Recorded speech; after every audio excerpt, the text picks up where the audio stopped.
आज हम शुरू करने जा रहे हैं अपना नया चैप्टर, जिसमें कि हम आज डिस्कस करेंगे एक्सरसाइज 9.1 से रिलेटेड इसके बेसिक कंसेप्ट्स को। और इसके अलावा जो भी क्वेश्चन हम यहाँ डिस्कस करते हैं वो सभी आपके बाइलिंगुअल में रहने वाले हैं। मींस कि मैं आपको ये क्वेश्चंस होंगे जो इंग्लिश और हिंदी दोनों लैंग्वेज में डिस्कस कराने वाला हूँ। आपको जिस भी लैंग्वेज से करने हैं आप उसी लैंग्वेज से इन क्वेश्चंस को कर सकते हो।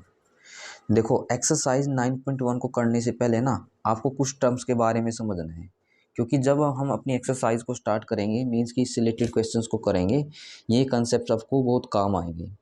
इसके अलावा मैं आपको कुछ बातें भी बताने वाला हूँ, आपको उन बातों को ना फॉलो करना है। जैसे जैसे मैं बोलूँगा आपको वो फॉलो करते रहना है। जैसे मैं आपको एक्सरसाइज 9.1 के 2 से 3 क्वेश्चन कराऊंगा, उसके बाद के जो क्वेश्चन है ना बिल्कुल आपको ईजी लगने लगेंगे। बट क्या है, कंडीशन यही है जो मैं आपको बताऊंगा वो स्टेप्स आपको अच्छे से फॉलो करने हैं। तो बेसिक कंसेप्ट में मेनली ना आपको यहाँ पे 2 टर्म्स के बारे में समझना है। एक तो एंगल ऑफ एलिवेशन के बारे में, मतलब कि उन्नयन कोण के बारे में, और सेकंड आपको समझना है एंगल ऑफ डिप्रेशन के बारे में, मीन्स कि अवनमन कोण के बारे में। तो इसको समझने के लिए एक सिंपल सा तरीका है हमारे पास। अब मान के चलिए यहाँ कोई भी पर्सन है, कोई आदमी है, ये यहाँ पे खड़ा हुआ है, ठीक है ना। अब ये यहाँ पे खड़ा होने के बाद जैसे कि इसके लिए हम यहाँ एक ग्राउंड बना देते हैं। ग्राउंड बनाने के बाद और मैंने यहाँ ना कोई ऑब्जेक्ट बना दी, कोई चीज़ बना दी, जिसमें कि मैंने ना काइट ले लिया है। और मैंने बोल दिया कि भाई जो ये आदमी है ना ये इस काइट को ऑब्जर्व कर रहा है। ऑब्जर्व का मीनिंग क्या है, ये इसको देख रहा है। तो मैंने क्या कर लिया यहाँ, मतलब कि जहाँ भी ये इस काइट को देख रहा है इसके लिए एक लाइन ड्रॉ कर दी। देखो, जो ये लाइन होती है मतलब जहाँ ये खड़ा हुआ है, इस लाइन को बोला जाता है हॉरिजेंटल लाइन। हिंदी के अंदर इसको बोला जाता है एक्सिस रेखा। और जो ये इस काइट को देख रहा है इसको बोला जाता है लाइन ऑफ साइट। मैं इसको लिखवा देता हूँ, लाइन ऑफ साइट, यानी हिंदी में बोला जाता है इसको दृष्टि रेखा। मतलब कि ये अपनी आंखों से इसको देख रहा है। देखो, एक्सिस रेखा और दृष्टि रेखा यानी कि लाइन ऑफ साइट और हॉरिजेंटल लाइन, यानी इन दोनों के बीच में जो भी एंगल बनता है, यानी कि जो भी थीटा बनता है, जो भी कोण बनता है, उसी को आप क्या बोल दोगे, उन्नयन कोण, यानी कि एंगल ऑफ एलिवेशन। और हिंदी की बात करें तो इसी को आप बोलते हो उन्नयन कोण।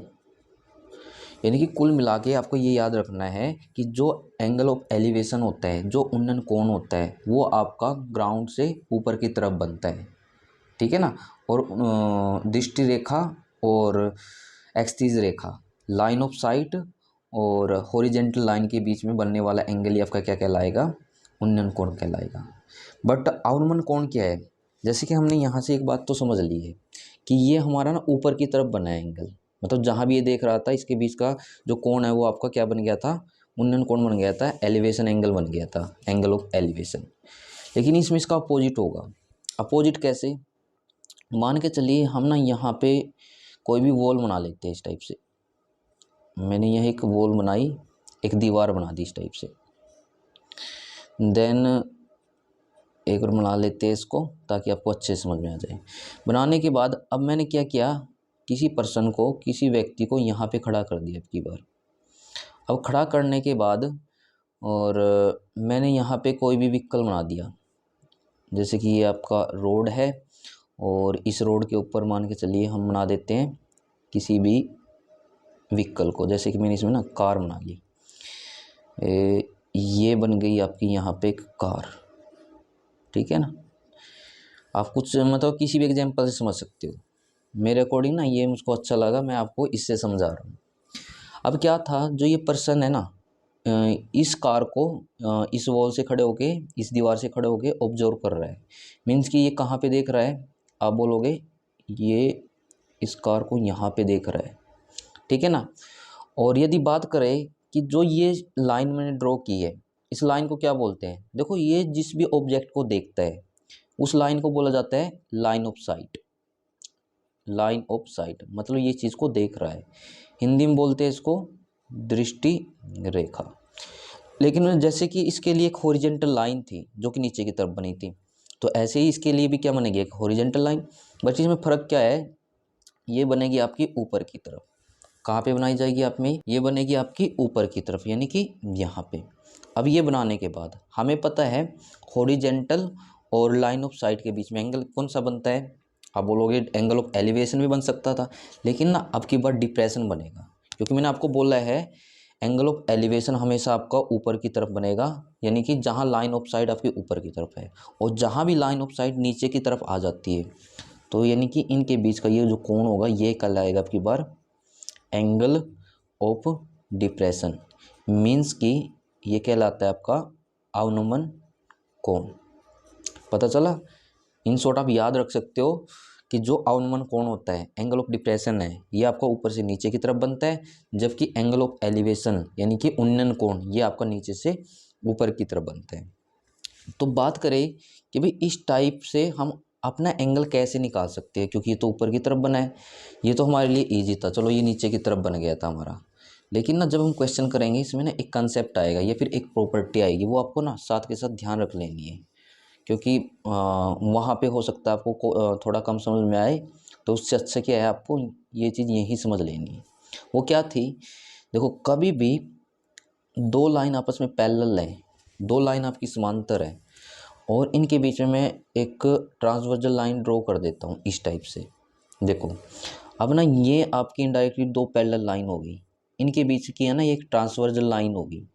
तो इसके अकॉर्डिंग क्या होता है, जैसे ये हमने यहाँ एंगल बनाया अपना, तो यहाँ एंगल बना है, तो जितना एंगल ये होगा ना याद रखना उतना ही एंगल क्या होगा आपका ये होगा।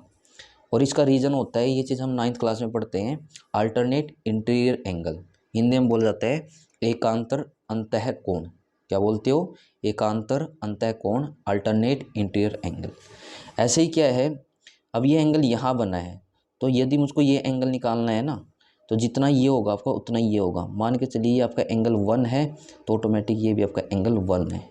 तो ऐसा क्यों होता है, तो यहाँ हम एक प्रॉपर्टी अप्लाई करते हैं, उसके अकॉर्डिंग ये हो जाता है कि भाई जितना ऊपर बनेगा उतना नीचे, लेकिन कंडीशन क्या है, दोनों ही समांतर होनी चाहिए, दोनों ही आपकी पैरेलल होनी चाहिए। तो देखो हमने इसमें दो चीज़ें तो समझ ली, उन्नयन कोण के बारे में, अवनमन कोण के बारे में, मतलब कि angle of elevation, angle of depression के बारे में।